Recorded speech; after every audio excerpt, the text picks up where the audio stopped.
Ja, hallo zusammen und herzlich willkommen zur 51. Folge vom Volline Podcast. Und heute sind wir nicht allein, André. Heute haben wir einen ganz speziellen Gast bei uns. Eine der schnellsten Frauen in der Schweiz. Herzlich willkommen, Geraldine Frey. Danke vielmals, danke für die Einladung. Schön bist du da. Und auch dir, hoi André. Hallo miteinander. Ich möchte gerade noch anmerken, eben, dass das eigentlich sozusagen unsere Jubiläumsfolge jetzt könnte sein. Wir haben ja leider, also nein, nicht leider, wir haben ja bei der 50. Folge keinen Gast gehabt. Und darum wollen wir das jetzt heute ein bisschen nachholen und haben darum umso lieber dich jetzt da für die 51. Folge im neuen, im zweiten Teil von diesen 50, die wir jetzt auch weiterhin machen wollen. Und in dem Sinn, ja, würde ich sagen, fangen wir gerade an, oder? Ja. Geraldine, wie geht's dir? Wie hast du zu uns gefunden? Ja, mir geht's gut. Ich bin jetzt mit meinem neuen Auto von Zürich auf Zug gefahren und ja, es ist cool, es ist ein herziges Räumchen. Ich freue mich, dass ich heute da sein darf. Genau, sehr gut. Wir haben das Auto ist bei uns zwar schon länger ein Thema, oder? Das haben wir natürlich gesehen auf Instagram. Ja, nicht nur bei uns. Ich nehme es gerade vorweg. Ja, dann starten wir eigentlich gerade mit einer Hörerfrage. Beziehungsweise Hörerin-Frage. Also die Eva Pompalusia, ich hoffe, ich habe den Namen richtig gesagt, sagt: «Hoi Sherry, wie gefällt dir deine neue Cupra?» Oh Mann, das ist unsere Mami. Ah!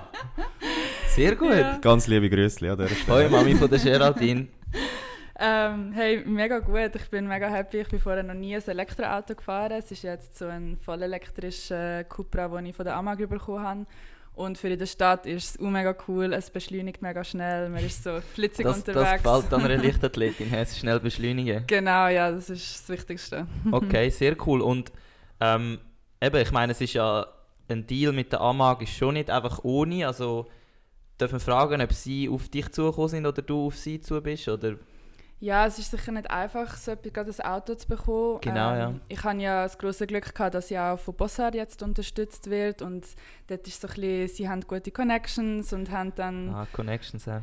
Ja, Connections machen viel aus und darum sind wir dann auf sie zugegangen und nach ein paar Diskussionen haben sie dann gefunden, mal, das unterstützen wir gerne. Sehr cool. Und es ist auch wirklich ein schönes Auto, also das... Wir haben noch nie über das Auto geredet im Podcast. Nein, wirklich nicht. Aber ja, nein, also uns beiden gefällt es mega gut. Und also ist jetzt das die erste Woche gewesen, wo du das Auto gehabt hast? Ja, ich habe es jetzt eine Woche, genau. Bist du so ein paar Spritztürchen gefahren, oder? Ja, schon zweimal von Zug auf Zürich und zurück und in der Stadt halt, ja, schon ein paar Mal rumgefahren jetzt, ja. Super. Sehr und gut. Eben die Sponsoren, die sind ja ein wichtiger Teil von einer Sportlerin, also jetzt von deinem Team, das du um dich herum aufbaust. Wie sieht das bezüglich anderen Sponsoren aus? Also sind das wirklich jetzt deine Hauptsponsoren oder hast du da nebendran noch viel mehr? Also bei den Leichtathleten gibt es ja immer die Ausrüster, die Genau, eigentlich ja. so ein bisschen den Hauptteil ausmachen. Dort hat es bei mir bis jetzt hat sich noch nichts ergeben und darum haben wir so ein bisschen eine Alternative gesucht, dass man das ein bisschen ersetzen kann und gleich mit dem Material unabhängig bleiben. Okay. Und dann sind wir auf Bossard zugegangen und sie sind dann darauf eingegangen und ja, unterstützen mich jetzt und das sozusagen so ein bisschen kompensieren, dass ich im Moment noch keinen Ausrüster habe. Und Okay. ja, es sind eigentlich die einzigen zwei bis jetzt, die Okay. das sind eigentlich meine Ja zwei gut, Hauptsponsoren. eben, also, also in Anführungs- und Schlusszeichen nur. Ich meine, das sind schon mal grosse oder wichtige Partner. Aber jetzt sind wir wieder sehr gut, wie wir das machen. Wir sind abgeschweift, das ist immer ein gutes Zeichen. Also du bist natürlich glücklich, weil du dein neues Auto hast. Und ja, sonst noch irgendetwas zu deiner letzten Woche, wo wir wissen oder dürfen wissen? Ja, also bei mir ist immer im Moment läuft das Studium noch. Das Semester geht noch bis zu den Weihnachten und Aufbau im Moment ist bei euch wahrscheinlich auch. Ja. Und darum eher viel Training, viel Umfang, so ein bisschen die Muskelkaterzeit. Und ja, aber nichts Spezielles in dem Sinn. Okay. Wie sieht denn die Off-Season bei euch aus? Oder beziehungsweise eigentlich der Aufbau, der in die Off-Season reingeht? Wir machen meistens, gerade nach der Saison, machen wir 5-6 Wochen Pause oder so ein bisschen andere Sportarten, um ein bisschen abschalten. Und dann machen wir mehr Umfang und so ein bisschen, ja, mehr, ich sage jetzt Ausdauer, obwohl Ausdauer bei uns ist immer so ein bisschen speziell. Also ist es gefährlich oder ist es schwierig? Wie meinst du jetzt Wie meinst du das? Also, ich gehe sowieso nie irgendwie gut joggen oder also alles, was so Schon krass. langsam und Okay. ja, und darum, Ausdauer ist für uns, eben, wir machen Läufe, also so 300er, 200er und dann kurze Pausen und das mehrmals. Das sind so ein bisschen unsere Ausdauertrainings. Schön. Das ist das, was wir so ein bisschen mit mehr Umfang verstehen. Das ist wahrscheinlich total anders wie bei euch im Training. ja, schon ein bisschen. Aber eben, du machst ja schlussendlich am Wettkampf auch etwas Genau, ziemlich anders, sage ich jetzt mal. Okay, jetzt noch ganz kurz, um bei der Rubrik Woche zu bleiben. Machen wir es kurz, Oski. Wie viele Minuten hast du in dieser Woche ohne WM verbracht? Ich glaube, eine Halbzeit habe ich verpasst bis jetzt. Sonst habe ich alles ihr geschaut. seht, der Oski ist ein Multitasker mit WM schauen und arbeiten. Und arbeiten natürlich, ja. falls sein Chef mal zuschauen würde. Übrigens, schaust du auch ein bisschen WM oder interessiert es dich nicht so? Wenn ich ehrlich bin, nicht mega fest. Also eben, Okay. wo die Schweiz gespielt hat, schaust du dann schon mal rein. Oder wenn Okay. es gerade läuft, irgendwo bei uns im Training läuft es so nebenbei, dann schaue ich schon ein bisschen rein. Aber Okay. ich würde jetzt nicht von mir aus die Fußball-WM einstellen. Gut, dann wissen wir, welches Thema wir schon mal heute Nicht werden bereden. besprechen, ja. So. Ja, bei mir ganz kurz auch, wie du gesagt hast, eben Aufbau. Nächste Woche haben wir eine Testwoche, das heisst, diese Woche hat er wieder ein bisschen runtergeschraubt mit dem Training. Und ja, Ist ja einfach zu kalt. er hat gerade diese Woche gesagt, er zieht bei minus 10 Grad auf dem See zieht er den Schlussstrich. Das ist genau der Fall, wenn die Rollschiene und alles eingefriert. Das heisst, du kannst gar nicht mehr vor und zurückrollen. Also Okay. so viel zu, es ist zu kalt. Nein, es ist noch lange nicht zu kalt, Oski. Aber ja, gehen wir doch zum Hauptteil. Und eben, der Hauptteil heute ist offensichtlich mit der Geraldine Frey. Sie ist Leichtathletin. Mehr will ich aber gar noch nicht sagen. Am besten darfst du dich jetzt ganz kurz gerade vorstellen mit der Frage, wer bist du, Geraldine? Also ich mache Leichtathletik, wie schon gesagt, und nebenbei mache ich noch ein Pharmaziestudium an der ETH, jetzt im Master. Und ja, ich hatte jetzt ein mega erfolgreiches letztes Jahr gehabt. Meine Hauptdisziplin ist eigentlich 100 Meter, in der Halle 60 Meter. Bin aber lustigerweise Schweizer Meisterin im 200 Meter geworden. Ja, und ich konnte an die Weltmeisterschaften auf Oregon, an die Europameisterschaften auf München. Ja. Cool. Und wir haben eben vorher herausgefunden, oder wir haben es natürlich schon länger gewusst, dass wir das dritte eigentlich im gleichen Jahrgang waren, an der Kante. Und wir haben für die jetzt auf YouTube schauen, das Jahrbuch vom Jahr 2013-14 vor uns. Und ja, jetzt frage ich mich, was ist denn der Unterschied von der Profi-Athletin Geraldine zu der Kanti-Schülerin Geraldine? Was würdest du sagen, was ist jetzt so der Unterschied? Sind doch immerhin 7 Jahre, oder? Ja. Mittlerweile. Ich würde sagen, vor allem der Mindset. Also, auch als ich jetzt aus der Kante gekommen bin, ist jetzt zuerst der Hauptfokus auf dem Bachelorstudium gewesen. Und eigentlich erst jetzt, als ich zum Masterstudium gewechselt habe, habe ich gefunden, ich will jetzt mal schauen, was drinnen liegt. Und ich will den Sport als Priorität 1 haben. Und darum tut sich wie mein ganzes anderes Leben tut sich am Sport anpassen und nicht mehr umgekehrt. Okay. Und das hat für mich jetzt einen riesen Unterschied gemacht, einfach die Zeit und die Ressourcen können in Sport zu investieren. Ist das in dem Fall letztes Jahr schon losgegangen? Genau, letztes Jahr, Ja. ja. Okay, das haben wir gemerkt, dass es etwas gebracht hat. Jetzt nochmal kurz, um bei deiner Person zu bleiben. Gerade vielleicht ein sportliches Idol, dass wir dich noch ein bisschen besser uns vorstellen können, wie du vielleicht denkst oder wie du agierst. Hast du irgendein Idol oder ein sportliches Idol zu jemandem, wo du aufschaust? Das war sicher immer die Mushinga Kambunchi gewesen. Also als ich mit Leichtathletik angefangen habe, ist sie wirklich gerade durchgestartet. Und es ist jetzt voll cool, aber je besser ich geworden bin, desto besser habe ich sie jetzt auch kennenlernen und an all diesen Grossanlässen. Ich habe jetzt 3 Grossanlässe dieses Jahr mit ihr mitmachen und von ihr so ein bisschen abschauen. Ja, das ist wirklich cool. Okay. Und wie ist es, wenn dein Vorbild plötzlich einerseits eine Konkurrentin ist, aber gleichzeitig auch deine Teamkollegin? Ja, das ist immer so ein bisschen die Frage, auch mit den Staffeln. Wir arbeiten ja gleich auch im Team zusammen und nicht nur als Konkurrentin. Und bei ihr ist es jetzt halt gleich so, dass sie ganz klar auf einem anderen Level ist und dass man das dann eigentlich mega gut kann akzeptieren kann, dass es manchmal schwieriger ist mit jemandem, der auf einem ähnlichen Niveau ist, wo mal sie, mal ich besser ist. das finde ich dann fast schwieriger wie Ja. jemand, der so klar besser ist wie die Maschine. Ich weiss, was du meinst. Es gibt einfach noch eine klarere Grenze oder eine klarere Hierarchie, halt auch aufgrund von der Vergangenheit vielleicht. Genau, ja. Ja. Ja. Ja, wenn wir zuerst mal einen Schritt zurück machen und deinen Werdegang anschauen. Also was wir wissen, ist, dass du sicher die schnellste Zugerin bist. Die wieviel schnellste Schweizerin ist nicht ganz klar. Ich habe mal rausgeschrieben, drittschnellste. Das musst du mir aber bestätigen. Aber ja, alles hat ja damals angefangen beim Heimatclub, beim LK Zug. Genau. Und das sind ja die grossen Feinde vom Andries im damaligen Leichtathletikclub, der Hochwacht. Ja, also ich habe jetzt nicht mehr viel mit Leichtathletik zu tun, aber früher habe ich einfach halt aufgrund von der Family im Hochwachtzug Leichtathletik gemacht und dann ja, haben wir halt, keine Ahnung, hast halt, die sind gerade nebeneinander, oder? Und ist es wirklich so, dass ein bisschen Konkurrenzsituation ist vielleicht übertrieben, aber wie würdest du jetzt das beschreiben? Ja, ich kenne es nur zu gut, dass da so ein bisschen Konkurrenzkampf zwischen diesen zwei Vereinen ist. Was ich ein bisschen schade finde, weil wir als Zug eigentlich zusammenhaben können und so ein grosser Kanton sind wir jetzt auch wieder nicht. Aber genau. Ja, das ist halt in der Geschichte so und das ist einfach so und es wird wahrscheinlich auch immer so bleiben. Aber momentan ist ja der LK-Zug wirklich klar besser, oder? Als der Hochwachtzug. Ja, ich habe es jetzt wie auch ein bisschen zu wenig verfolgt, um zu wissen, was neben mir... Ich wüsste gar nicht, ob es sonst noch einen Athletenzug jetzt gibt. Ja, ich habe einfach das Gefühl, früher sind es mega gut gewesen, der Hochwachtzug, und jetzt ist... Ja, seit du gegangen bist natürlich. Ja. Genau, Brutal oder? Ich bin beim letzten Platz an der Schweizer Meisterschaft. Nein. Nein, auf was ich eigentlich auswählen mit dieser Frage, war ursprünglich eben, ich nehme von außen jetzt wahr, der Zug ist jetzt nicht unbedingt der Leichtathletik-Kanton in der Schweiz. Wie kommt es, dass du trotzdem plötzlich vorne mitlaufen kannst? Oder woher kommt das?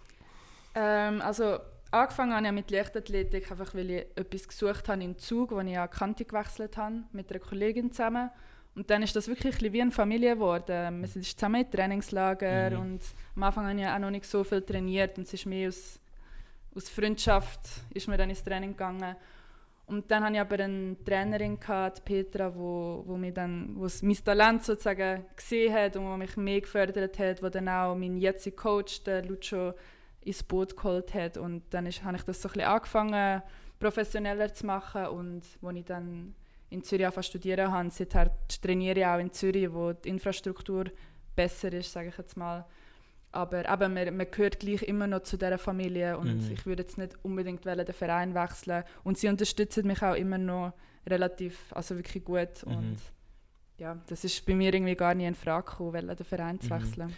Und an diesen nationalen Wettkämpfen startest du dort auch unter dem Namen LK Zug? Ja, genau. Okay, das heisst, du tust eigentlich auch diesen Namen wie so ein bisschen in der Welt vertreten, ein bisschen, oder? Genau, also wenn man an internationalen Meisterschaften startet, hat man ja sowieso immer das Nazi-Dress an, aber an allen anderen bin ich als LKZ-Athletin am Start, ja. Und in Zürich trainierst du im letzten Grund, oder? Genau, ja. Okay. Geil. Ja, Finde ich sehr geil. Ist schon etwas Spezielles wahrscheinlich, oder? Oder ja, mittlerweile vielleicht fast ein bisschen normal geworden? Ja, was halt sehr cool ist die Indoor-Halle, die sie haben. Also wir haben eigentlich 110 Meter Tartan in dem Stadion inne. Das wird jetzt im Zug, gibt es ja hoffentlich in ein paar Jahren, wird es auch etwas Neues geben, wo man dann besser drinnen trainieren kann. Aber bisher war das halt schon ein bisschen die Limitierung gewesen, dass man vieles draussen machen im Winter. Und gerade als Sprinter, wo man sich dann schnell mal noch verletzt, ist es natürlich Gold wert, wenn man rein kann gut trainieren kann. Ja, das glaube ich. Du hast jetzt gesagt, eben, du hast eigentlich relativ spät angefangen mit Leichtathletik. Masterfrog 64 fragt heute Geraldine, von wem hast denn du die schnellen Gene geerbt? Das ist mein Papi. Hey! Wow. Let's go! Meine Eltern. Sehr gut. Ja, ich muss in dem Fall jetzt sagen von meinen Eltern. Sehr gut. Ja, ich wüsste nicht von wem sonst, oder? Ja, muss ja fast. Ausser du hättest eine mega schnelle Großmutter oder einen mega schnellen Großvater. Ich muss aber sagen, das Nervensystem von meiner Großmutter, also das Mami von meiner Mami, ist wirklich... Du siehst richtig, sie hat so ein mega gutes Nervensystem, also wahrscheinlich schon eher von ihr. Ja. Okay, sehr gut. Ja. Weil, was mich eben wundernimmt, ist, hast du das Gefühl, Schnelligkeit beruht auf natürlichem Talent, auf harter Arbeit oder beidem? Es ist ganz sicher ein Zusammenspiel, aber es gibt ja die schnellen und die langsameren Muskelfasern und als Kind hat man eher noch von diesen schnelleren Muskelfasern und du kannst ja auch die schnellen zu langsamen umtrainieren, aber nicht mehr umgekehrt. Das heisst, wenn du dann mal anfängst lang zu joggen und so die längeren Sachen machen, dann wirst du nie mehr sprintig. Darum ist das ist auch der Grund, wieso ich nie joggen gehe. Ich will meine schnellen Muskelfasern behalten. Okay. Und das ist dann auch durchs Training bleibt das erhalten und kann man das noch fördern. Aber ja, als Kind hatte ich schon das Talent gehabt, schnell zu laufen, ohne gross zu trainieren. Also es ist sicher ein Zusammenspiel. Und als kleines Mädchen im Leichtathletik macht man ja wie alle anderen meistens alle Disziplinen, oder? Genau, also ich habe ja erst so mit 14, 15 habe ich angefangen mit Leichtathletik. Dort habe ich sicher noch 1-2 Jahre alle Disziplinen gemacht. Aber ja, vorher habe ich Wasserball gespielt und bin ins Gerätturnen gegangen. Das ist eine heftig taffe Kombination, Ja, Wasserball und Gerätturnen. Ja, also ins Wasserball bin ich so ein bisschen wegen meiner Familie gekommen. Also mein Papa war dort auch lange Coach gewesen. Ja. Und Geräteturnen hat mir sicher vieles mitgegeben, also gerade mit Körperspannung. Ja. Das bringt auch für die Leichtathletik recht viel. Okay, spannende Kombination. Ein Multitalent. Ja gut, ob ich dann im Wasserball gut war, ist dann die andere Frage. Ja, aber in diesem Alter ist es nicht wichtig, ob du gut bist. Es ist wichtig, dass du es einfach machst oder dass irgendetwas machst sportlich. Das stimmt, ja. Ja, eben, hast du noch eine Frage zum Werdegang? Sonst hätte ich gesagt, können wir auch zur letzten Saison, weil die haben wir uns eben auch explizit rausgeschrieben. Du hast es ja schon angetönt, du hast deine beste Saison gehabt. Ja. Eben, wir haben da rausgeschrieben, 9. Platz an der Indoor-WM. Du korrigierst uns übrigens, wenn irgendetwas falsch gesagt wird. Alles korrekt. 7. Platz mit der Staffel an der WM. Dann eben Teilnahme in München, der Schweizer Meistertitel über 200 Meter und insgesamt 3 Personal Records über 100 Meter, 200 Meter und 60 Meter Indoors. Also, ja, es ist gut gelaufen. Es liest sich wirklich gut. Also ich glaube, viel mehr kann man gar nicht verlangen, wenn man so gefühlt das erste Mal wirklich auf der grossen Bühne ist, oder? Ja, unbedingt. Also ich bin in Doha schon dabei gewesen als Ersatzläuferin an der Weltmeisterschaft im 19. Aber jetzt selber können auf der Bahn stehen, so einem Anlass, ist ein ganz anderes Gefühl und ja, macht Lust auf mehr. Das war cool gewesen. Das glaube ich. Jetzt vielleicht kurz, um auf die einzelnen Events einzugehen. Fangen wir doch gerade mit der WM an. Ist eigentlich die WM das Wichtigste nach den Olympischen Spielen? Im Leichtathletik? Oder wie würdest du das einordnen? Ja, es ist irgendwie noch schwierig, das zu sagen, weil die WM ist sicher das nächste grosse wie die Olympiade. Aber hankerum ist dann vielleicht ein EM gleich, hat auch noch seinen eigenen Reiz, weil man es vielleicht gleich noch schaffen kann für eine gute Platzierung. Aber es hat sicher beides so, ja, seinen Reiz. Aber für mich war es jetzt schon cool gewesen, an dieser WM zu starten. Okay.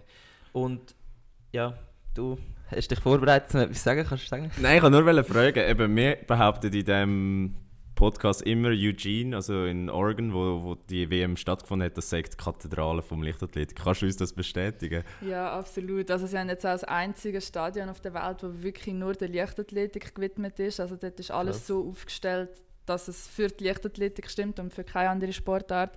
Und halt auch die Marke Nike, wenn ich mich nicht täusche, Adidas, die kommen alle auch von dort. Sicher Nike. Okay. Und das war eigentlich von einem College, das Stadion. Also es war wirklich recht eindrücklich gewesen.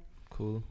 Ja, und eben, wie ist das Gefühl gewesen, so das erste Mal auf dieser Tartanbahn stehen und sagen, hey, ich laufe jetzt mit? Es war unglaublich. Also nur schon in dem Hotel zu sein mit all diesen anderen Topstars und dann siehst du mal so deine grossen Idole im Lift. Nur schon das ist wirklich ja, das glaube ich. Ganz, ganz cool gewesen. Und dann selber dort stehst. Natürlich, ja, man muss seine Erfahrung auch machen. Man ist sicher auch nervös, wenn man das erste Mal macht. Aber ja, riesige Erfahrung. Hat man dann also den Fangirl-Moment, wo man so sagt, so Scheiße, jetzt muss ich ein Foto machen? Ja, definitiv. Mit wem hast du ein Foto gemacht? Mit ganz vielen, also mit all diesen Sprinterinnen, Talou, Fraser Price, ja. Voll. Okay.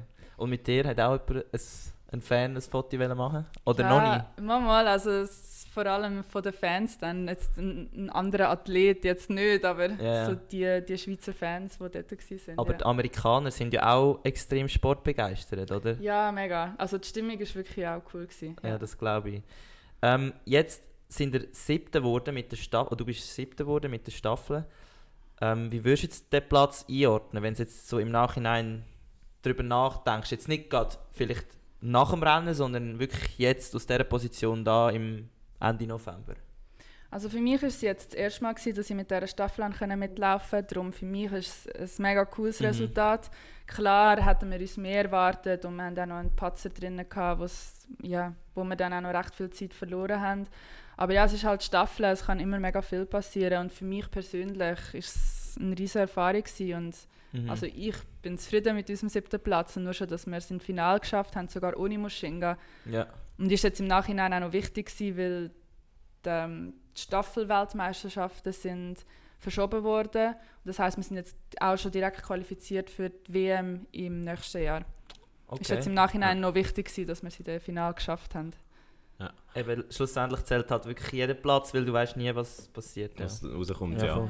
Was ich das Gefühl habe, ist, die Staffel ist ja so das Flagship-Projekt, oder? Vom Schweizer Leichtathletikverband. Stimmt das? Oder kommt dir das auch so vor, dass das so der Wettbewerb ist, wo alle so drauf schauen und drauf hoffen?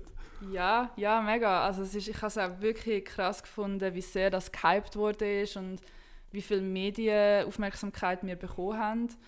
Und ja, es ist halt, die Girls in den letzten Jahren haben unglaubliche Leistungen gebracht und praktisch aus dem Nichts können mit der Weltspitze mitlaufen. Das ist, und dann erwartet man halt auch immer mehr und will immer noch besser sein. Und ist jetzt in diesem Jahr für uns auch nicht so einfach gewesen, weil man halt den grossen Druck hatte. Aber ja, nein, das ist mir schon auch aufgefallen. dass das, Aber wie geht man denn mit dieser Erwartungshaltung um, dass plötzlich vielleicht sogar von einer Medaille geträumt wird? So als kleine Nation, wie die Schweiz halt im Leichtathletik eigentlich ist. Ja, einerseits natürlich cool, dass man die Träume haben kann. Andererseits muss man es dann schon ein bisschen relativieren und selber so ein bisschen auf dem Boden bleiben. Und ja, also ich bin eine Person, die eher mit tiefen Erwartungen an den Wettkampf gehen und nicht schon mit, weil dann kannst du nur enttäuscht werden, wenn du schon mit riesigen Erwartungen an den Wettkampf gehst. Darum, ich probiere das immer so ein bisschen tief zu behalten und wenn es dann die Medien aufspielen, können wir in dem Sinne auch nichts dafür. Ja. Aber besprechen die das dann intern auch? Also was so geschrieben und gesagt wird? Also die Medien, also Zeitungsberichte und so selber schaue ich nicht gerne an vor dem Wettkampf, lieber erst nach dem Wettkampf. Wir tun einfach im Team, haben wir auch unsere Zielsetzungen und unsere Erwartungen, aber nicht jetzt irgendwie basiert auf was die Medien halten. Ja. Und jetzt, wir sagen ja immer noch, Stabübergabe, oder? Ist es ein Stab, den man übergibt? Es ist ein Stab, ja. Okay. Also ich frage mich ja immer, also ich kann mich noch ganz ein bisschen erinnern, wo wir das als 12- oder 10-Jährige im Leichtathletik auch geübt haben. Du setzt ja so deinen Marker und dann versuchst nachher, wenn die eine Person kommt, loszuspringen, wenn sie etwa dort ist. Stimmt das bis da? Oder genau, ja. Also du hast eigentlich deine Anzahl Füßli, du tust den Abstand mit Füßli ausmessen, dann tust du deine Markierung dort an und dann stehst du eigentlich gerade und schaust hinterher und wenn die Kollegin auf der Marke ist, dann laufst du weg. Okay, und jetzt am Wettkampf bist ja du nervös und so voll halt geladen zum Wegspringen. Reagierst du da jetzt wirklich nach Gefühl, weil du es einfach so oft geübt hast, dass es automatisiert ist, oder schaust du effektiv noch auf irgendeine Markierung? Man schaut schon auf die Markierung, aber es ist schwierig, wenn man am Wettkampf... Man probiert es ein bisschen auszublenden, was rundherum läuft. Und gerade jetzt zum Beispiel die letzte Läuferin hat es am schwierigsten, weil du musst warten, du darfst nicht zu früh gehen. Und wenn du merkst, die anderen fangen schon an weglaufen, ist es extrem schwierig, um die Geduld zu haben und stehen bleiben und nicht schon weglaufen. Ja. Aber ja, von dem kann ich jetzt noch nicht aus viel Erfahrung reden, weil ich habe jetzt immer den Start gemacht bei der Staffel. Okay. Und am Start ist musst du einfach voll raus, oder? Was ist das Wichtigste bei der Startläuferin? Also klar, sie muss einen guten Start hinlegen, aber also, gibt es einen Grund, wieso du jetzt am Start bist und nicht irgendwo an Stelle 2 oder 3? Also Stelle 2 und 3 sind oft so ein bisschen die schnellsten, weil sie noch tendenziell weiterlaufen. Also sie laufen aus der Übergabezone raus und in die nächste wieder rein. Also Okay. auch nicht eher so 130 Meter. Und ich Okay. bei mir ist meine grosse Stärke ist der Start. Also bei mir ist je Okay. kürzer, desto besser. Okay. Und ich mache auch noch, aber gleich noch 200 Meter. Darum, wenn jemand 200 Meter läuft, ist auch immer noch gut wegen der Kurve. Weil jemand, der jetzt nur 100 Meter Ja. macht, kann nicht so gut Kurven laufen. Und das ist so Okay. ein bisschen die Kombinationen, die der Staffelcoach dann auch muss Ja, analysieren klar. Also jemand, der jetzt zum Beispiel einen mega starken 100er macht, wird Ihr mit tendenziell wahrscheinlich auf Position 4 sein, weil die gerade ist. Ah ja, okay, stimmt, ja. Okay, mega spannend, ja. Ja, wenn wir schon bei der Staffel sind, ich nehme kurz etwas vorweg. Ich habe mal gehört, ihr seid 7 oder 8 Läuferinnen, die in Frage kommen. Ja, wir sind ständig, also wir sind nicht 4 Läuferinnen, die zu dieser Staffel gehören. Wir sind um die 10 eigentlich konstant, Krass. wo trainieren. Und Ja. dann die besten 6 können dann Wettkampf, die besten 4 laufen und 2 sind Ersatzläuferinnen. Das ist halt, ja.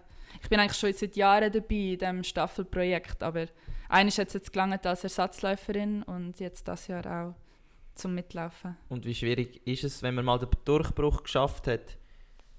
Also ist klar, du musst jedes Jahr wieder Vollgas geben, dass du wieder dabei bist, aber hast du einen kleinen Vorteil, sobald du mal drin bist?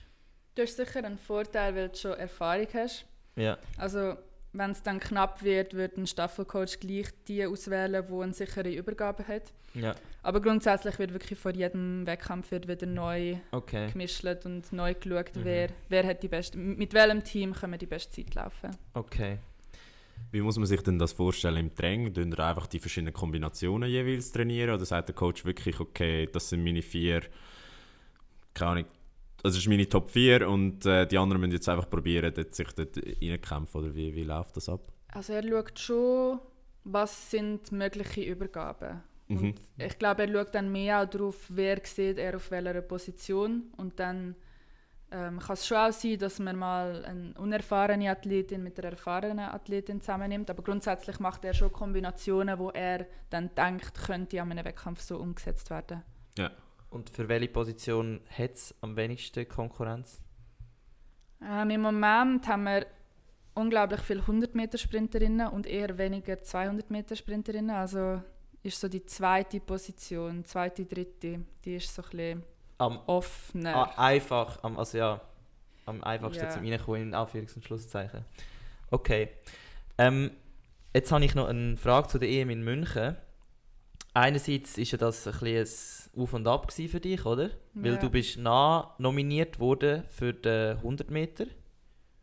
Und ja, am besten kannst du uns gerade mal erzählen, wie du die Nachricht bekommen hast, oder das hast du wahrscheinlich schon 1000-mal beim Blick oder so müssen erzählen. Aber nur ganz kurz für... Also ich weiss es eben auch nicht mehr. Also. Ja, es war ein bisschen eine mühsame Geschichte, weil wir sind schon in Amerika waren, wo eine andere Athletin noch eine mega starke Zeit an einem Wettkampf gelaufen ist in der Schweiz, wo auch super Bedingungen und alles hatte. Und sie hat mir dann über diese Zeit direkt qualifiziert. Okay. Und das heisst, Ayla und ich, wir sind dann die 2 anderen gewesen, die eigentlich die Limite erfüllt haben, die schon an der WM waren. Und dann hat man gefunden, ja, wir machen jetzt gleich noch ein Stechen, aber es müssen nur ihr 2 laufen, weil die anderen 2 haben es schon... Also die Maschine ist wie klar. Mhm. Und die anderen Läuferinnen haben es dann gleich auch schon voll gesetzt gehabt. Und dann haben wir weniger als eine Woche vor unserem Einzelstart müssen das Stechen machen, wo ich verloren habe. Also es ist wirklich 1 gegen 1? Es ist Oder ist es eine läuft und dann läuft die andere? Nein, wir sind Sechste gelaufen, aber also unsere 2 Zeiten haben sozusagen gezählt. Eine Ja. von uns, die Ja. schneller ist, kann den letzten Platz Okay. bekommen. Und ich habe das eigentlich verloren und ich habe einen Tag lang geglaubt, ich starte nicht. Ja. Und dann hat sie aber dann gleich verzichtet und aber ja, einen Okay. Tag bevor wir dann auf München gereist sind, habe ich dann erfahren, dass ich gleich noch starten kann. Aber das ist ja recht komisch, wenn man alles von einem Wettkampf abhängig macht, oder? Ich meine, gerade wenn du bedenkst, wie deine Formkurve war dieses Jahr und ohne da den Ayla Del Ponte zu nahe treten, ihre halt nicht, dass man dann sagt, ja easy, ihr müsst das einfach in einem Rennen ausmachen. Also es ist eigentlich schon so, dass wenn sich mehrere qualifizieren für einen Grossanlass, dass es dann die Trials gibt, aber das sind normalerweise immer die Schweizer Meisterschaften. Und jetzt in diesem Jahr, weil es 2 Grossanlässe waren, weil sie das verschoben haben wegen Corona, ist das alles ein bisschen unklar gewesen und es ist auch nie nicht genau gestanden, wie dann selektioniert wird. Und ja, also wieso dann genau nur wir 2, weil es haben dann auch noch mehr Athletinnen die Qualifikation geschafft und wieso dann genau nur wir 2 haben müssen die Trials machen, ist mir auch nicht ganz klar, aber es ist dann einfach so entschieden worden. Okay. Ja. Und was ist das denn für ein Gefühl, wenn du weißt, okay, ich muss gegen die 6. von Olympia laufen? Also was geht denn so in deinem Kopf vor? Ja, es ist sicher, es ist auch für sie jetzt in diesem Jahr nicht gut gelaufen und es hat mir in dem Sinn auch leid da, weil sie ist wirklich so auf einem anderen Niveau war und muss jetzt noch die Trials laufen. Aber ja, es ist halt für mich wie jeder andere Wettkampf. Ich probiere mein Bestes zu geben und ja, schlussendlich geht einfach der schneller ist. Und es geht ja auch darum, den Athleten zu selektionieren, der an diesem Zeitpunkt die beste Form hat. Und darum, ja. Aber kannst du das dann so ausblenden, dass du sagst, Scheiße, ich laufe gegen die Ayla? Ja, man probiert es, aber ja, ich bin dann schon auch tendenziell so, dass ich mich dann ein bisschen verkrampfe oder ja, es ist sicher ein einfacher Wettkampf gewesen, gerade weil es dann auch so viel Medienaufmerksamkeit noch bekommen hat. Das gibt dann schon auch immer noch ein bisschen zusätzlichen Druck. Ja, aber nichtsdestotrotz bist du dann ja gestartet, bist bis in den Halbfinale gekommen und dort war es glaube ich relativ knapp gewesen. Stimmt das? Ja, ich bin 10. geworden. Was ein bisschen schade war, weil ich glaube, wenn ich eine bessere Vorbereitung hatte, hätte ich es ins Finale schaffen können. Aber ja, es ist wie es ist. Schlussendlich bin ich mega happy gewesen, dass ich starten konnte. Also das Stadion war wirklich nochmal einiges eindrücklicher gewesen als an der WM, weil es einfach viel grösser war. Und gerade in Deutschland, wo viele so Leichtathletik begeistert sind. Also nur schon können, in diesem Stadion zu stehen im Halbfinale, ist schon eine riesige Erfahrung gewesen. Und dazu es ist perfekt, dass du das sagst, weil es ist ja so, dass das sind die European Championships gewesen, für die sich vielleicht nicht so für Sport interessieren. Das ist wie so ein, ja, man darf vielleicht sagen European Games, also so ein bisschen Olympische Spiele auf europäischem Niveau mit ein bisschen weniger Sportarten. Und Leichtathletik ist ganz klar der Hauptevent oder der Träger von dem Event. Und jetzt ist es so, dass eigentlich der European Athletics hat beschlossen oder haben gesagt, dass sie eventuell nicht mehr mitmachen bei denen. Und jetzt hast du mir erzählt, dass die Stimmung mega gut war und dass es dir mega gefallen hat. Du bist noch nie an einer normalen EM gewesen, ohne die European Championships, oder? Nein, es war meine erste EM gewesen. Aber kannst du dir in dem Fall auch vorstellen, dass eigentlich das Ganze drumherum und Zuschauer und das Stadion nie so ist wie jetzt dort in München? Weil ich frage mich eben, wieso wird der Europäische Leichtathletikverband weg von dem und wieder allein eine EM machen? Hast du dir irgendeine Erklärung für das? Ich habe keine Ahnung, ich habe jetzt auch noch nie, ich habe das irgendwie gar nicht mitbekommen, ja, wenn ich ehrlich bin. Weil es ist ja so, als Ruderer bist du so, nein, Leichtathletik, bitte gang nicht, weil dann kommt niemand mehr. Und weißt, dank dem Leichtathletik hast du auch bei diesem Event so viel Aufmerksamkeit.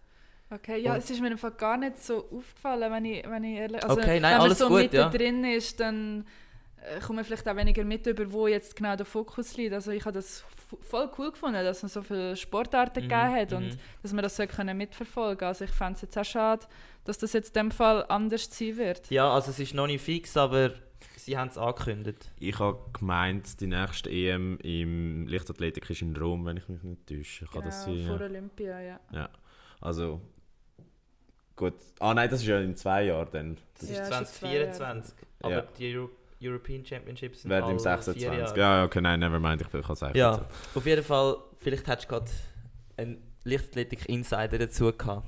Aber alles gut. Kommen wir noch zu den Schweizer Meistertitel oder zum Schweizer Meistertitel über 200 Meter. Meine Frage dazu, wie wichtig sind Schweizer Meistertitel bei euch in der Leichtathletik?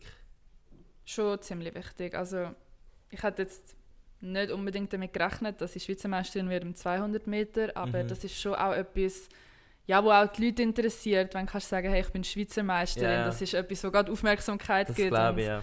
Darum schon noch recht wichtig. Und gerade auch, weil es meistens auch als Trials zählen für Stimmt, die das hast du grossen gesagt, ja Anlässe. voll. ist es schon noch recht wichtig, ja. Okay. Und die finden immer im Sommer statt, oder das sind klare Sommeranlässe. Es gibt auch eine im Winter. Also eigentlich im Winter haben wir immer auch wie eine Sommersaison, Wettkämpfe, Schweizer Meisterschaften und Grossanlass. Okay. Aber das ist alles ein bisschen kleiner und ein bisschen kürzer. Und das ist Indoor, oder? Das ist Indoor, ja. Darum auch Okay. nur 60 Meter. Okay, Mhm. genau. Und die Schweizer Meisterschaften sind die auch im letzten Grund gewesen, kann das sein? Genau, die sind das ja im letzten Und dort hast du Jahr. jeweils deine PRs gelaufen. Ja, stimmt, voll. Ja. Ja. Wie kommt es? Ist es Heimvorteil. Stadion? Ist es einfach, dass du genau Heimvorteil hast? Oder hast du dich einfach mega gut gefühlt zu dem Zeitpunkt? Also sicher, die Bahn ist mega gut. Also es kommt immer darauf an, wie die Bahn ist. Es gibt schnellere und langsamere Bahnen. Und gleichzeitig ist es schon auch mein erster, also man tut immer so ein bisschen Höhepunkte legen. Und das war auch so ein bisschen mein erster Höhepunkt gewesen, weil ich gewusst habe, dann wird entschieden, wer an die WM kann. Okay. Und ja, also für mich ist überhaupt nicht klar gewesen, dass ich an die WM komme. Und darum ist bei mir eigentlich wirklich der Hauptfokus auf der SM gewesen. Geil. Ja, Und dann bölzt du eine gute Zeit an und denkst, so, jetzt bin ich dabei. genau, ja. Geil. Das ist das Ziel. Geil. Ja gut, dann erübrigt sich die Frage, die wir aufgeschrieben haben, auf welche Zeit oder Resultat bist du besonders stolz, weil ich glaube, wenn du dich dadurch für die WM hast können qualifizieren oder Ja, voll. Obwohl auf die Hallenzeit bin ich schon auch recht stolz. Also, es gibt ja dann so ein neues Ranking-System und so von den Punkten her gibt das eigentlich mit Abstand am meisten Punkte. Also es ist so, es probiert wie alle Disziplinen miteinander zu vergleichen. Okay. Also du kannst wie die Punkte schauen, jemand mit ähnlichen Punkten im Weitsprung hat etwa ein ähnliches Niveau wie ich im Sprint. Okay. Und wenn ich jetzt die Punkte anschaue, ist eigentlich in der Halle die Zeit gibt bei mir am meisten Punkte. Okay. Aber du würdest jetzt sagen, wenn es jetzt eine 50 Meter Distanz würde geben, dass du noch ein bisschen schneller wärst international? Ja, also bei mir ist wirklich, wenn es einen 30 Meter gibt, wäre ich absolut die Spitze. Sehr geil. Okay.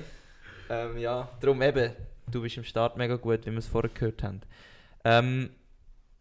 Ja, ich glaube, das wäre so ein bisschen mit der Saison oder mit den grossen Highlights von der letzten Saison. Eben, ihr seht, sie war mega erfolgreich gewesen. Jetzt nimmt uns aber auch noch ein bisschen Wunder, wie du so ein bisschen als Athletin oder als ein bisschen mehr normaler Mensch lebst oder funktionierst. Und du hast vorher erwähnt, dass du auch noch an der ETH studierst. Jetzt musst du mir mal genau erklären, wie du das machst, weil mich interessiert es auch sehr. Ich studiere auch noch nebenbei an der ETH, aber du bist schon viel weiter als ich. Wie hast du das, wo der Sport so ein bisschen Fahrt aufgenommen hat? Hast du irgendwelche Einschränkungen gemacht an der ETH oder hast du erst letztes Jahr, wo du wirklich gesagt hast, Sport ist Nummer 1, von Einschränkungen machen? Also ich habe das Basisjahr, das erste Jahr habe ich normal gemacht, weil ich wollte wissen, ist es überhaupt etwas für mich, und das war wirklich auch klar meine Priorität gewesen.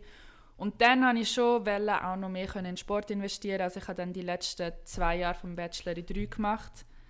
Okay, ja. Also sozusagen, Ja. ein bisschen reduziert, aber es ist immer noch, also es hat immer noch nicht gelangt, um wirklich voll auf den Sport zu setzen. Weil Das glaube ich, ja. es war gleich noch recht viel Aufwand gewesen. Und jetzt seit dem Master ist mir egal, wie lange ich habe für den Master. Hauptsache ich kann wirklich alles machen für den Sport, wo ich brauche. also zum dich beruhigen, ich mache das auch und ich mache keinen Spitzensport. Also. Easy. Ja. Ja, und wie sieht denn die Balance genau aus jetzt in deinem Alltag zwischen Sport und Studium? Wie viel musst du da noch für das Studium machen, wenn du jetzt normal trainierst?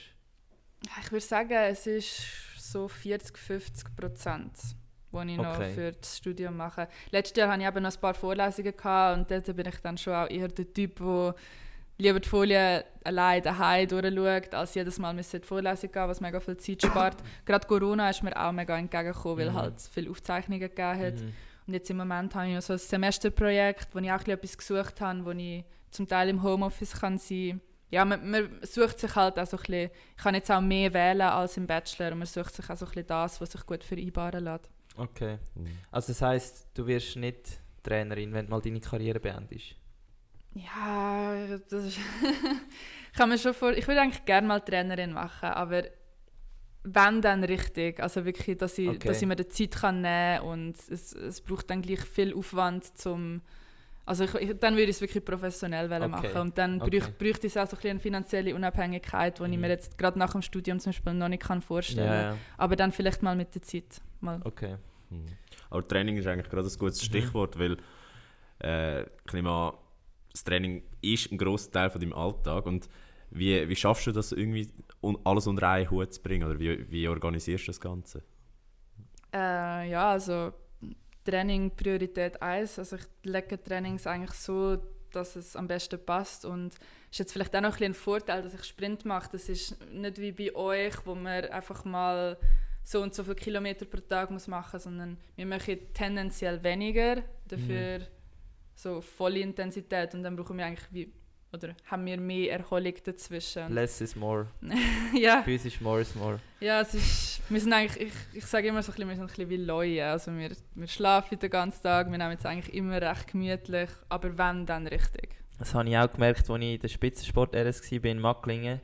So die Ruderer den ganzen Tag auf dem Ergometer da oben und die Leichtathleten kommen. Tun so ein bisschen mit der Black Roll, nachher tun sie ein bisschen rumgumpen, nachher kurz ein paar Sprints, nachher wieder ein bisschen Black Roll. Und ja, du bist so. Ja, unser Training besteht aus viel Pause. Ja, aber ey, eben, du sagst es ja, es sind ganz andere Muskelaktivitäten, die du musst haben. Und natürlich ist klar, ja. Was mich dann wundernimmt, was ist bei euch wichtiger? Also wirklich das Lauftraining oder die Laufübungen, also die Sprints? Also Technik? Technik, genau. Oder die Kraft, also wirklich im Kraftraum dann Squats machen oder irgendwelche Bulgarians oder whatever. Es ist sicher ein Zusammenspiel von beidem. Also ich habe jetzt im Moment so 2,5 Krafttrainings pro Woche plus noch 2-3 Sprinttrainings und dann noch eins. Aber wir nennen es so ein bisschen Ausdauertraining, es ist dann meistens die Läufe. Sorry, ich am Anfang gesagt. Alles gut. Ja. Also wie viele Meter? 300 Meter hast du gesagt? 300 Meter ist wirklich so das absolute Maximum. Aber in welchem Tempo laufst du denn das? 300 Meter, so die langsamen, wenn wir weniger Pause machen, haben wir so in 55, 56 Sekunden gemacht. Okay. Also für einen normalen Menschen immer noch schnell, aber... Das sind so 18 Sekunden auf 100 Meter. Ja. Gut. Es ist nicht so schnell, aber eben, wenn man kurze Pause macht, ist es dann wirklich für die Ausdauer gedacht. Okay, und wenn du jetzt so einen Kuchen anschaust und dann müsstest du jetzt aufteilen in deine Trainings, also eben Krafttraining, Sprinttraining, Technik, was gibt es noch? Koordination, Balance, ich weiß nicht, was ihr alles genau macht. Wie würdest du jetzt da ganz grob aufteilen? Das meiste ist wahrscheinlich wirklich Sprint. Also auch dort haben wir wieder verschiedene Bereiche. Also wir haben Sprint-Ausdauer, wo wir auch so 60, 80 Meter machen mit kurzer Pause. Also, okay. Ja, ist halt, wir nennen es Sprint-Ausdauer. Alles gut. Und dann haben wir noch so kurze Sprints, wo wir lange Pausen machen, dafür wirklich Vollgas. Dann haben wir Starts, die wir machen, Zugläufe, die wir mit Gewicht hinten machen. Ja. Das macht den grössten Teil des Trainings aus. Und der zweitgrößte dann schon das Kraft. Und dann eben noch ein paar Läufe. Okay. Das ist wirklich spannend, das hätte ich jetzt wirklich nicht erwartet. Irgendwie. Aber was meinst du? Hast du gemeint, sie machen mehr Kraft? Nein, ich hätte gedacht, mehr auf der Tartanbahn einfach wirklich die... Ja, es ist lustig. Leute, die keine Leichtathletik machen, haben glaube ich wirklich das Gefühl, wir stehen auf der Tartanbahn und machen 100er am anderen. Aber ja, das machen wir eigentlich wirklich sehr selten. Und so ein bisschen, wie spielt die Wissenschaft bei deinem Trainingsalltag eine Rolle? Also hast du irgendwelche, also weißt du, wo du kannst sagen, da trainiere ich wirklich so ein bisschen auf einem neuen Level, mit neuen Ideen oder weißt du, so ein bisschen etwas Unkonventionelles, was andere noch nicht so machen? Ich habe es halt schon gerne so ein bisschen mit Messwert. Also es gibt Athleten, die trainieren mehr oder weniger nach Gefühl, aber ich brauche das ein bisschen, dass ich, also wenn jetzt zum Beispiel jetzt, was wieder schneller wird und mehr Intensität, habe ich gerne, wenn wir eben so einmal in der Woche machen wir zum Beispiel so zeitmässig. Ja. Also dann haben wir eben zum Beispiel in 40 Meter tun wir Zeit messen, die ersten 20 und die zweiten 20 Meter und dann eben, wie schnell rennst du die 40 Meter plus solltest im zweiten Teil eher schneller werden als im ersten Teil. Okay. So ein bisschen zum Geschwindigkeit können behalten und das gibt mir mega gutes Feedback. Okay. Also es braucht natürlich schon auch ein bisschen Equipment, oder? Und ja, wir haben so Zeitmessung-Anlagen und wir haben jetzt neu auch so ein 1080 heisst. Das ist so, sagt mir nichts. So ein Gerät mit einem Seil dran, wo man den Widerstand einstellen kann. Wo so entweder kannst du das Gewicht hinten hin tun, dass es schwer wird, oder es zieht dich und macht dich schneller. Okay, geil, ja. Also das ist auch noch ein cooles Gerät. Aber du kannst dann auch einstellen, dass zum Beispiel rennst mal los und dann hast du 10 Kilogramm Widerstand und dann plötzlich schaltet es auf und dann ist nur noch 6 und du kannst auch ein bisschen rumspielen, ja. Mega cool, ja. Geil. Geil. Gibt es denn irgendetwas, was du an deinem Training liebst? Beziehungsweise etwas, was du absolut hasst? Sehr gerne mache ich Starts. Also eben alles, was mit Start zu tun hat, ist voll mein Ding. Was ich gar nicht gerne mache, sind längere Läufe. Okay. Also so alles, was ausdauermässig ist. Ja, es gehört auch dazu und man macht es, aber wenn ich etwas nicht gerne mache, dann das. Okay, also gibt es aber auch Sprinterinnen, die nicht so gerne starten und dafür eher längere Sachen laufen? Oder ich meine, eine Sprinterin muss sich ja sozusagen damit auszeichnen, dass sie schnell und explosiv ist. Also ich denke, die meisten 100-Meter-Sprinterinnen sind schon eher die gerne auch starten. Aber es gibt natürlich auch noch die zum Beispiel 400 Meter machen. Und bei ihnen kann ich mir vorstellen, dass es auch mal umgekehrt kann sein. Okay. Ja. Ja. Mega spannend, mega spannend. Du hast vorher angetönt, dass Sprinter und Sprinterinnen öfters verletzt sind. Du hast ja auch nicht unbedingt eine kurze Krankenakte, so wie ich da in der Recherche herausgefunden habe. Bist sogar aus dem Förderkader gefallen. Hast dich dann aber zurückgekämpft. Und was mich jetzt wundernimmt, ist, wie war die Phase gewesen, wo du plötzlich nicht mehr dabei bist und weißt, okay, du bist einigermaßen auf dich allein gestellt? Ja, also das mit dem Kader hat mich jetzt nicht mega gestört, weil an diesem Punkt habe ich keine grosse Unterstützung bekommen. Aber ja, es ist sicher nicht einfach, wenn man verletzt ist und man will mehr machen und man kann nicht. Und im Moment hat man dann das Gefühl, es ist verlorene Zeit und es ist keine schöne Zeit gewesen. Aber jetzt im Nachhinein, wenn man zurückschaut, kann man gleich mega viel mitnehmen und eben man lernt ein bisschen, dass man niemandem etwas schuldet und dass man eigentlich nur für sich den Sport macht und ich habe den Spass auch nicht daran verloren und ja, man hat an sich gleich auch viel gelernt in dieser Zeit. Ja. Und wann hast du gemerkt, dass es wieder gut kommt? Also, hat es so einen Moment gegeben, wo du so gedacht hast, okay, jetzt bin ich wieder zurück? Also ich hatte ja eine Verletzung im 21 im Aufbau im Frühling und habe dann aber gleich gedacht, vielleicht lange jetzt noch für die Olympischen Spiele und habe dann gleich Wettkämpfe gemacht, obwohl ich nicht fit war und dann hat sich das Ganze gezogen und ich habe dann gleich eine Saison gemacht, aber bin einfach schlecht gewesen, wirklich schlecht gewesen. Okay. Und dann habe ich wirklich gedacht, entweder höre ich jetzt auf oder ich investiere nochmal alles, was ich kann und schaue, für was es langt. Und dann habe ich wirklich nochmal investieren und dann habe ich wirklich, letzten Herbst ist das gewesen, habe ich wirklich einfach Gas gegeben und alles gemacht, was ich konnte. Und dann merkst du halt schon, dass es gut kommt. Und als ich es dann wirklich gemerkt habe, sind dann so nach der ersten Hallenwettkämpfe gewesen. Okay. Ja. Jetzt nimmt mich ein Wunder, Sprinterinnen, was ist so die typische Verletzung für eine Sprinterin? Ist irgendein Muskel? Hemizerrung. Okay. Ganz klar, Hemizerrung, ja. Und wie lange geht das etwa? Ja, es gibt Muskelfaserriss, es gibt Abriss, es gibt Zerrung. Je nachdem würde ich jetzt sagen, zwischen 2 Wochen, meistens wahrscheinlich 6 Wochen bei einer normalen Zerrung. Oder aber dann zum Teil noch länger. Okay. Du brauchst natürlich auch immer wieder ein Zeitchen nachher, um wieder, auch wenn es dir gut ist, um wieder reinzukommen. Ja, das Ding ist aber schon, du musst es wieder voll belasten. Also einmal habe ich noch den Fuß gebrochen und dann hat es auch geheißen, 6 Wochen. Ja. Und dann nach 6 Wochen kannst du zwar wieder anfangen zu joggen, aber du kannst nicht voll aus einem Startblock drücken. Das geht dann gleich auch noch mal länger. Und wenn du verletzt bist, bist du da beim Trainer sozusagen auf einem geschützten Status? Oder sagt er, hey, look, am Schluss ist einfach die Schnellste im Team? Also jetzt in der Staffel, eben bei uns in der Leichtathletik ist es jetzt so, dass du, wenn du im Kader bist, zählt das immer so für 2 Jahre und nachher gehst du raus. Und bei den Staffeln, ja, das ist auch, wir sind ja so viele, wir sind schon etwa 10 und er lässt dich dann meistens gleich noch drinnen, damit du weiter kannst trainieren und Übergaben üben.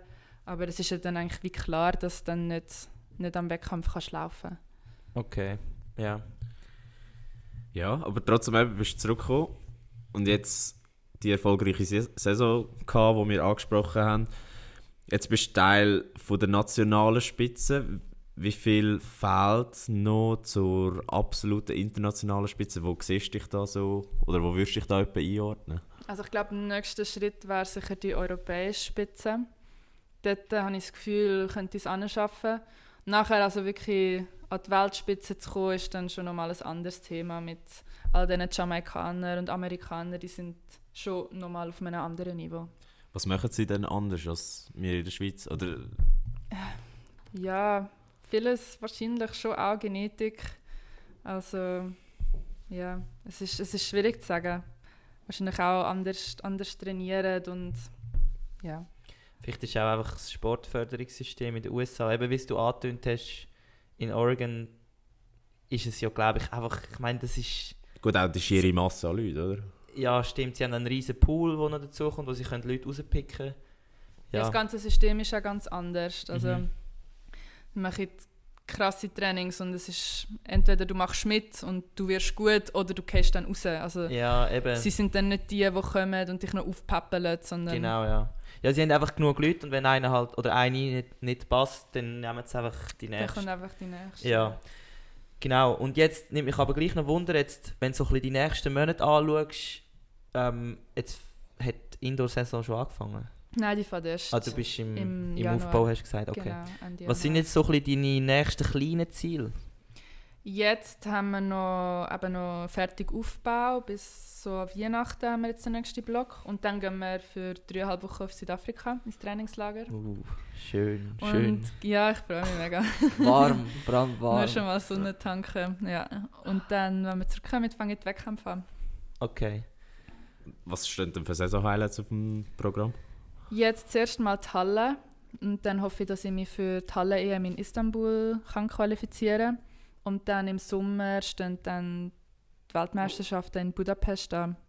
Eigentlich noch die Universiade in China, aber Ein bisschen schwierig momentan. erstens mal, ob es überhaupt stattfindet und zweitens ist es wieder genau so gelegen, dass es irgendwie 2-3 Wochen vor der WM liegt und dann liegt es meistens nicht drin, beides zu machen. Okay. Und morgen musst du trainieren? Nimmt mich jetzt gerade auch so Wunder. Ja, morgen auch nicht. Okay. Ja, nein, vielleicht dann nicht. Also morgen ist Sonntag, eigentlich ist es mein Freitag. Manchmal mache ich so ein bisschen für mich ein Rumpf von der Yoga oder so, aber eigentlich wir haben kein geführtes Training. Okay, und das ist jetzt gerade noch eine andere Frage. Wie ist es so bezüglich Coach und Überwachung? Also gibt es dir einen Trainingsplan, den du einfach die ganze Woche musst machen musst? Oder hast du bei jedem Training einen Trainer dabei?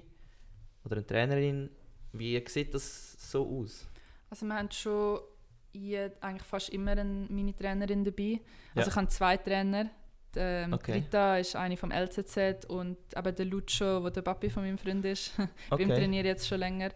Und jemand ist eigentlich immer dabei. Und dann gibt es schon mal jemanden, dass wir ein Krafttraining oder so alleine machen. Aber gerade wenn wir so Techniktrainings machen, dann ist immer jemand dabei.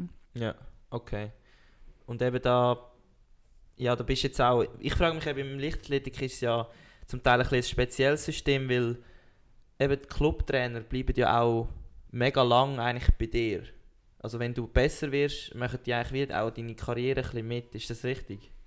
Ja, also es gibt verschiedene Systeme. Also ich bin jetzt auch nicht mehr bei meinen Clubtrainer vom LKZ, sondern aber meistens machen sie dann schon, ab einem gewissen Niveau machen sie dann deine Entwicklung so ein bisschen mit. Aber sind das jetzt deine Privattrainer oder musst du das selber organisieren, die Trainer? Oder in welchem Gefäß? Oder wenn jetzt so das föderalistische System von der Schweiz im Leichtathletik würdest anschauen, hast du ja einen Nazi-Headcoach wahrscheinlich. Und dann kommen aber schon eigentlich deine Trainer, oder? Ja, genau. Also es gibt einen Nazi-Coach und dort kannst du auch mit in Trainingslager, wenn du das wollen. Ja. Und dann gibt es all die verschiedenen Vereinstrainer, die dann eigentlich die Hauptverantwortung haben. Und bei mir ist es jetzt noch ein bisschen so, eben, dass der Lucio ist nicht mehr bei einem Verein irgendwie dabei. Der macht es jetzt einfach nur für mich. Er ist auch schon älter. Und okay, also dein Privattrainer eigentlich? Eigentlich mein Privattrainer, ja. Aber er mag jetzt auch nicht mehr alle meine Trainings machen. Darum ich bin auch noch bei der Rita und sie ist ja eigentlich beim LZZ. Okay. Aber weil ich eine Kaderathletin bin, habe ich wie das Anrecht, bei diesem Leistungszentrum trainieren. Aber eben dann schaut man gleich auch ein bisschen, dass es dann auch noch stimmt, so auf privater Ebene. Okay. Das wollte ich eigentlich wissen. Ja, ich glaube, das ist eigentlich gerade ein gutes Thema, wenn du vom Kader redest. Die Leichtathletik in der Schweiz hat ja einen riesen Sprung gemacht, wenn man so schaut, wo sie vor 10 Jahren gestanden ist.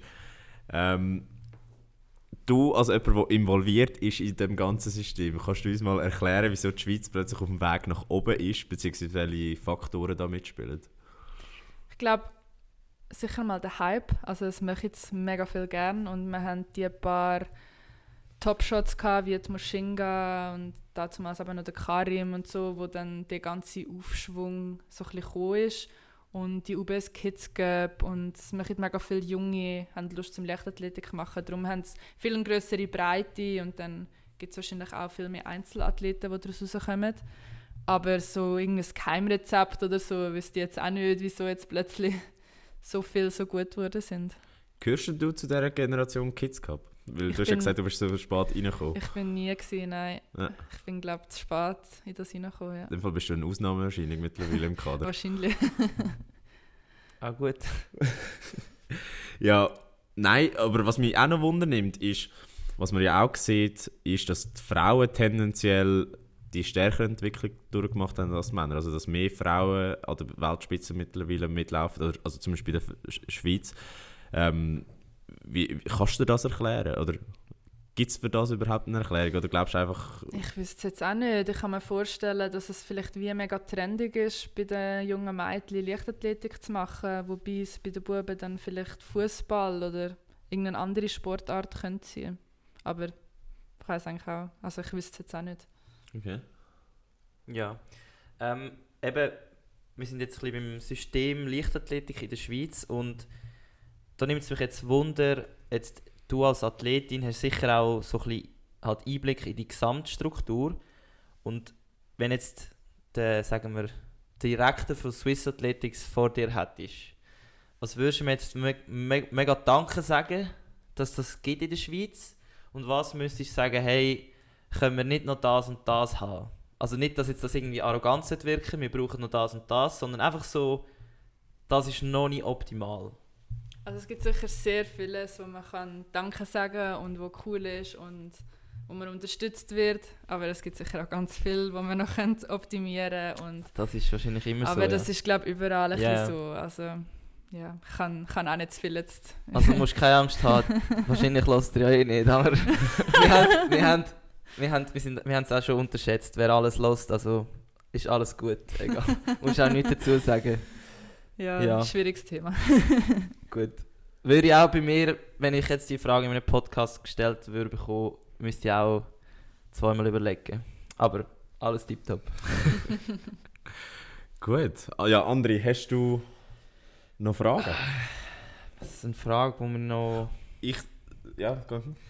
Vielleicht noch, es ist jetzt ein bisschen aus dem Nichts rausgegriffen, aber nochmal kurz zurück zu deinen Läufen an den Wettkämpfen.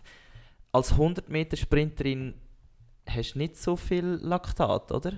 Oder hast du sicher auch Laktat, aber wie fest, oder was tut am meisten weh, wenn du ins Ziel kommst? Also erklär zuerst mal, was Laktat ist für die Leute, die das nicht wissen. Also wissenschaftlich kann ich das nicht sehr gut erklären, das haben mich schon ein paar Leute gefragt, aber ich erkläre es jetzt simpel und banal. Also wenn ihr irgendwie, keine Ahnung, auf dem Velo einen Bergsprint macht und eure Beine davon wehtun, dann ist es das Laktat, das ihr spürt. Oder du hast ein Pharmazeutikumstudium. Du könntest es sicher besser erklären. Also, es gibt ja den... Sorry, jetzt kommt's. Ich entschuldige mich jetzt schon für meine Definition. Wieder mal gefährliches Halbwissen. Ja. Also ich probiere es kurz zu halten. Es gibt ja den aerobi und den anaerobi Bereich. Und ihr als Ruderer bleibt eher im aerobi Bereich und ihr Sauerstoff dafür braucht, um Energie zu gewinnen. Und wir arbeiten eigentlich eher im anaerobi Bereich. Und bei uns wird das ATP, also die Energie sozusagen relativ schnell verbraucht. Und weil der Körper nicht nachkommt mit Sauerstoff bringen, tut sich dann so ein Abfallprodukt ansammeln. Und das ist das Laktat. Und Sie zerstört mich gerade. Also ich hätte es schon ein bisschen besser erklären können. Aber nicht so gut. Nein, natürlich nicht. Ja, auf jeden Fall geht das meistens so 7-8 Sekunden, bis ATP aufgebraucht ist. Das heisst, im 100 Meter das geht so schnell und tut dir eigentlich nichts weh, wenn du ins Ziel kommst. Aber jetzt zum Beispiel schon beim 200 Meter nach so 120 fängt es dann schon an weh machen, weil sich das Laktat ansammelt. Und also ich glaube, die schlimmste Disziplin ist wahrscheinlich so 400, 800 Meter, wo du gleich noch relativ schnell gehst, aber ja, halt gleich auch noch in einer Zeit, wo sich viel Laktat kann ansammeln. Also das heisst, ihr macht nicht so viel Laktattoleranztraining? Oder jetzt du als Sprinterin? Nein, also es ist bei uns wirklich sind das so die Läufe, wo du dann auch saure Beine bekommst und dann machst du die kurze Pause und probierst dich relativ schnell in dieser kurzen Pause zu erholen, um das Laktat wieder möglichst abzubauen. Aber ja. Hätte ich gescheiter nicht gefragt. Es wäre besser rausgekommen für mich. Aber jetzt kann ich selber mal den Podcast vielleicht hören und mir die oder die Definition von Laktat nochmal erklären lassen. Ja. Es wäre noch etwas, ja. Aber ihr seht, ihr lernt auch etwas, wenn Gäste da sind. Beziehungsweise wir lernen etwas, wenn Gäste da sind. Genau, das ist das Lustige. Aber Gute. Geraldine, jetzt noch ganz kurz zum Abschluss vom ersten Teil. Du musst nämlich noch einen zweiten Teil mit uns durchgehen. Oh, okay. Jetzt einfach eine kleine Vorausschau auf die nächste Saison. Was sind so deine Ziele noch? Jetzt zuerst für die Halle-EM werde ich es unbedingt im Finale schaffen. Und dann muss man sich Ziel für den Sommer dann im Frühling nochmal setzen, aber sicher können an die Weltmeisterschaften gehen, aber mit welchem Ziel genau, das weiß ich noch nicht. Und dein Traum, könntest du zufrieden in Ruhe aufhören mit Leichtathletik? Also sowieso letztes Jahr, als ich gesagt habe, ich möchte nochmal alles investieren, ist eigentlich alles auf Hinblick Paris 24. Also ich möchte unbedingt dort können starten, hoffentlich auch im Einzelstart und mit den Staffeln. Ja, das ist so ein bisschen mein grosses Ziel. Schön. Das ist schön, vielleicht hocke ich gerade mit 2 zukünftigen Olympioniken am Tisch. Also, das kannst du auch nicht jeden Tag sagen. Ja, also wäre sehr schön. Wäre cool, ja. Gut. Ja, dann hätte ich gesagt, kommen wir zum zweiten Teil. Das muss jeder Gast bei uns mal gemacht haben. Das sind nämlich unsere 11 Fragen zum Ergänzen, also die Schnellfragerunde. Oh, okay. Hast du das schon mal gemacht? Nein. Bist du gespannt? Sehr. Bist du nervös? Ein bisschen. Mehr als bei einem Start? Ja, nicht ganz. Gut. Schon mal 3 Fragen beantwortet? Nein. Nein, die haben natürlich nicht aber das war eine Aufwärmung. Genau. Gut gemacht. Aber André, ich gebe dir gerne den Vortritt, also wenn Geraldine ready ist. Genau, eben unser Podcast heisst ja «Voll rein» und wir wollen von dir wissen, wann gehst du voll rein? Am Wettkampf. Am Wettkampf. Gut. Meine Frage ist in dem Fall, wenn du nicht Leichtathletin geworden wärst, dann was? Dann hätte ich mir meine pharmazeutische Karriere gesteckt. Also vielleicht Pharmazeutin in irgendeiner Firma. Nicht Wasserballspielerin? Definitiv nicht Wasserballspielerin. Dann nächste Frage. Wenn du eine von deinen Disziplinen müsstest aufgeben, welche? 200. Okay. Gut. Lassen wir so stehen. Die Frage kommt vom anderen. Ich weiß nicht, was er mit der hat bezwecken, aber schlau oder intelligent? Also lieber schlau oder intelligent? Nein, oder bist du eher schlau oder intelligent? Weil es ist ja schon ein Unterschied, oder? Ist es? Für mich ist schlau so ein bisschen lebensschlau, weißt du, so ein bisschen, du weißt so ein bisschen... Street smart und das andere ist akademisch schlau. Okay, danke, ich bin schlecht mit Definitionen heute. Uff, keine Ahnung, ich sage jetzt mal intelligent. Okay. Du hast die Frage ihr gestellt, genau. Welcher ist dein Lieblingslaufschuh? Im Moment der Nike Air. Okay. Gut, und dein Lieblingsevent?